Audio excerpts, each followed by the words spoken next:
Dito sa mundo, ito talaga yung totoo, yung realidad na dapat alam mo at ng lahat ng tao. Naparito kang hubad, aalis kang nakahubad.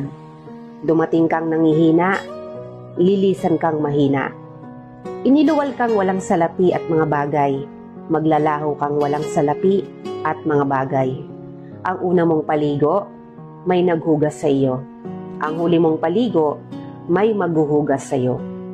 Ito ang buhay, kaya bakit labis ang mali siya, ang inggit, ang pagkamuhi, ang galit at pagkamakasarili.